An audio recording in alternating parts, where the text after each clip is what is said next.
Happening now, parades, fireworks, and barbecues as we celebrate our nation's independence.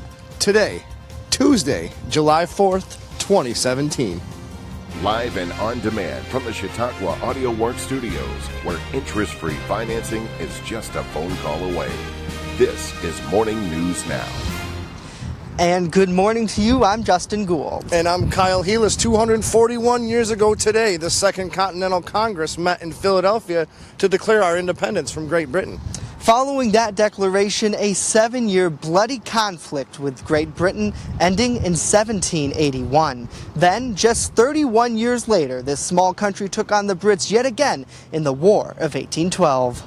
Today, we'll tell you how our national anthem came to be. Now, Kyle, this is a story that many people might not know. It's the story of how our national anthem was born.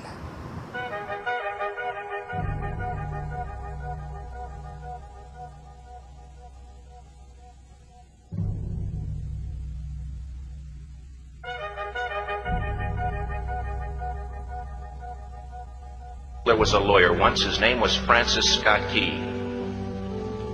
He penned a song that I'm sure you're aware of. You've seen it. It's in most hymnals throughout our churches. It's called the National Anthem. It is our song as an American. We go, however, to a ball game. We stand in our church services and we sing the words of that song, and they float over our minds and our lips, and we don't even realize what we're singing. Most of us have memorized it as a child, but we've never really thought about what it means. Let me tell you a story. Francis Scott Key was a lawyer in Baltimore.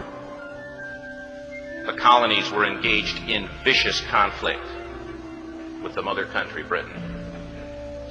Because of this conflict and the protractedness of it, they had accumulated prisoners on both sides. The American colonies had prisoners and the British had prisoners. And the American government initiated a move. They went to the British and they said, let us negotiate for the release of these prisoners. They said, we want to send a man out to discuss this with you. They were holding the American prisoners in boats about 1,000 yards offshore. And they said, we want to send a man by the name of Francis Scott Key. He will come out and negotiate to see if we can make a mutual exchange. Happy Independence Day, everybody. Let's take a look at that fireworks forecast. It is going to be great. I'm giving it 2 thumbs up, a green light. You know the deal here. 77 down to 62. It is just going to be fantastic. Your forecast for today, lots of sun on tap with a high ultraviolet index, so make sure you've got that sunscreen. We'll top out around 80 degrees. And then for tonight, a clear starlit sky, great for the fireworks. We'll dip down to around 57. And then for tomorrow, a mostly sunny sky. There is a slight chance of a rain shower in the afternoon. We'll top out around 82 degrees. From the Skyline Weather Center, I'm Chief Forecaster Dakota Hunter. Morning News Now continues right after the break.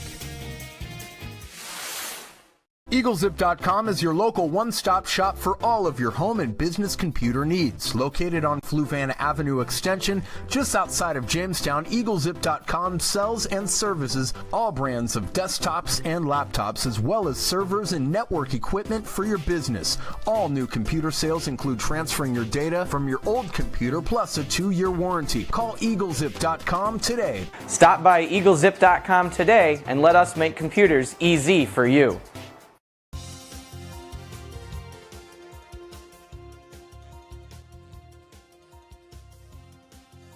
On the appointed day, in a rowboat, he went out to this boat and he negotiated with the British officials. And they reached a conclusion that men could be exchanged on a one-for-one basis. Francis Scott Key, jubilant with the fact that he'd been successful, went down below in the boats, and what he found was a cargo hold full of humanity, men. And he said, men, I've got news for you tonight. You're free. He said, tonight I have negotiated successfully your return to the colonies. He said, you'll be taken out of this boat, out of this filth, out of your chains. As he went back up on board to arrange for their passage to the shore, the admiral came in. He said, we have a slight problem. He said, we will still honor our commitment to release these men, but it'll be merely academic after tonight. It won't matter. And Francis Scott Key said, what do you mean? He said, well, Mr. Key, he said, tonight we have laid an ultimatum upon the colonies. Your people will either capitulate and lay down the colors of that flag that you think so much of, or you see that fort right over there, Fort Henry? He said, we're going to remove it from the face of the earth. He said, how are you going to do that? He said, if you will, scan the horizon of the sea. And as he looked, he could see hundreds of little dots. And he said, that's the entire British war fleet. He said, all of the gunpowder, all of the armament is being called upon to demolish that fort. It will be here within striking distance in a matter of about 2.5 hours. He said, the war's over. These men would be free anyway. He said, you can't shell that fort. He said, that's a large fort. He said, it's full of women and children. He says, it's predominantly not a military fort. Jamestown's newest vape shop is Cloud City, located at 121 East 2nd Street and open 11 to 7 Monday through Saturday. This cool, fresh environment is a great place to hang with friends and vape. Cloud City's expert staff is here to help. Try their in-house flavor, Cloud City, a delicious marshmallow combination, or their flavor of the day for just $3. Whether you're a first-time vapor or an expert puffer, visit Cloud City today. The Main Landing Restaurant. Excellent service, awesome food, and a beautiful view. Everything's made fresh here. We love to be outside, and it's nice inside if it's raining, so we have a choice. Locals and non-locals agree that the Main Landing is quickly becoming a destination. It's just so casual, and just the food is amazing. I love the hamburgers. But I really like the tuna I had. The Main Landing Restaurant. Excellent service, awesome food, and a beautiful view.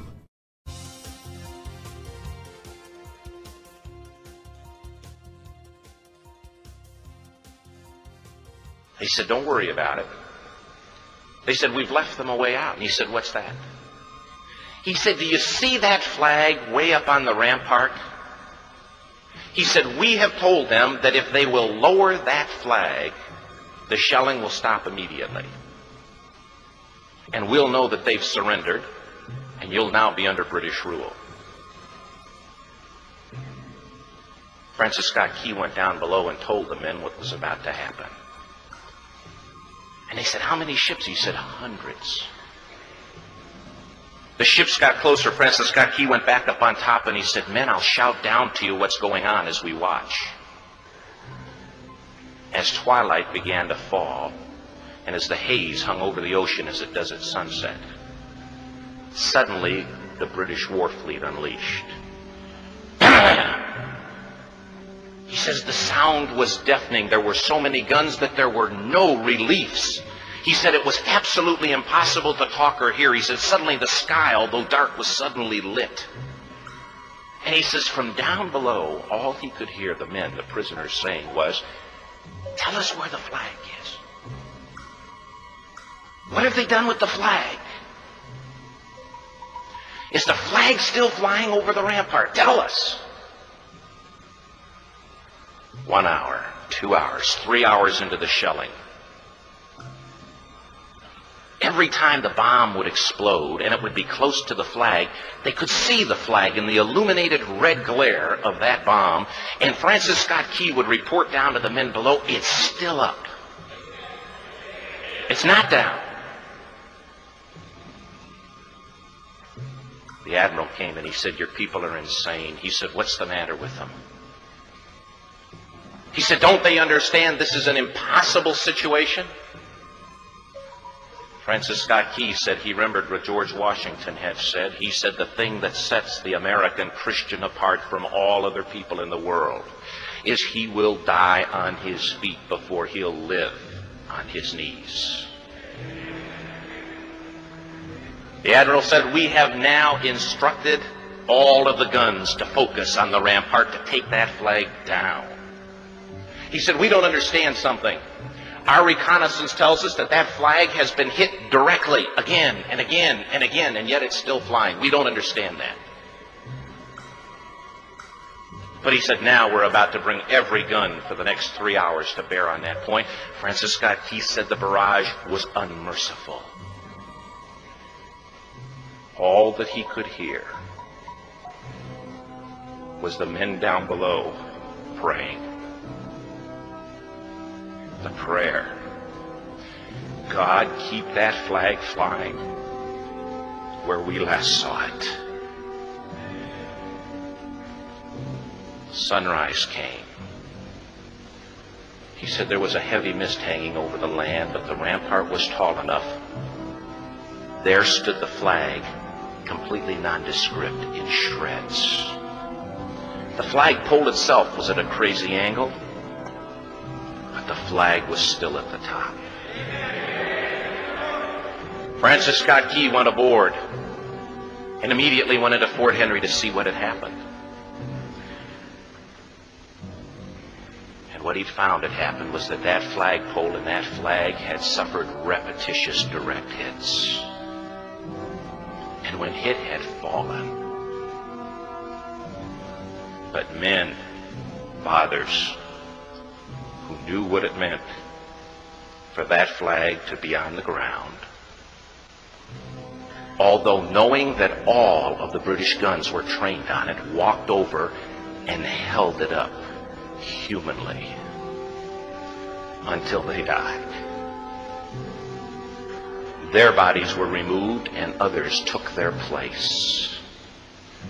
Francis Scott Key said what held that flagpole in place at that unusual angle were patriots' bodies. He penned the song, "Oh, say can you see by the dawn's early light what so proudly we hailed at the twilight's last gleaming? Or the rocket's red glare, the bombs bursting in air, gave proof through the night that the flag was still there. Oh, say, does that star-spangled banner yet fly and wave o'er the land of the free and the home of the brave?" The debt was demanded. The price, it was paid. So Kyle, what a powerful story that we're hearing and portraying and giving to people on this beautiful 4th of July. Beautiful day, beautiful country we live in, and what better of a place to be filming right in front of our nation's flag at an Army National Guard armory right here in the downtown Jamestown area. Exactly. I mean, not too many cities have an armory downtown. Yeah, and it's beautiful like this. I mean, you look at this piece of property, it's incredible. Now, you served our country, right? I did, actually, 3 years here at the armory here in Jamestown. All of 2008, I was in Afghanistan. We lost 4 members of our troop that did not come home with us, so God bless them, and make sure everybody remembers the ones that did not come home, as well as the ones that did come home that are still suffering from many PTSD disorders and, you know, anything that it's terrible. Yeah. These veterans, they go through so much and they come home and they have no support. And today, you know, a celebration of their work, and then also, you know, first of all, thank you for your service, sir. I mean, for heaven's sakes, you know, without our armed forces and you know the Constitution that protects our rights, you know, we wouldn't have any of it. So I thank you, and I thank, you know, our founding fathers way back when they decided that they had enough of the tyrant and you know, really go off of the principles that make our country great. And now we also have 2 helpers here that we want to notice here. Let's- These guys walked up on us here as we were filming and decided that they would help us with our cue cards. What's your name, buddy? Jericho. Jericho, nice to meet you. And your name? My name is Matt. Matt, how old are you guys? 9. 9, are you guys enjoying your summer? Yep. That's great. We thank you guys for helping us very much. If it wasn't for you guys, we wouldn't be able to do this. Where are you guys headed after this? Summer program by Lincoln School at the park. Very good. Well, we wish you guys the best and you have a great summer, okay? It was a pleasure helping. Oh, thank you very much, buddy. Yeah, exactly. We didn't plan the fact that we need our cue cards when we're out here, but we play it by ear sometimes, right? Exactly. You know? So we want to thank you so much for joining us on this beautiful 4th of July. Be sure to stay connected with us 24/7 on all forms of social media. Send us your fireworks pics tonight at WNY News Now, where coverage comes first. We'll see you tomorrow.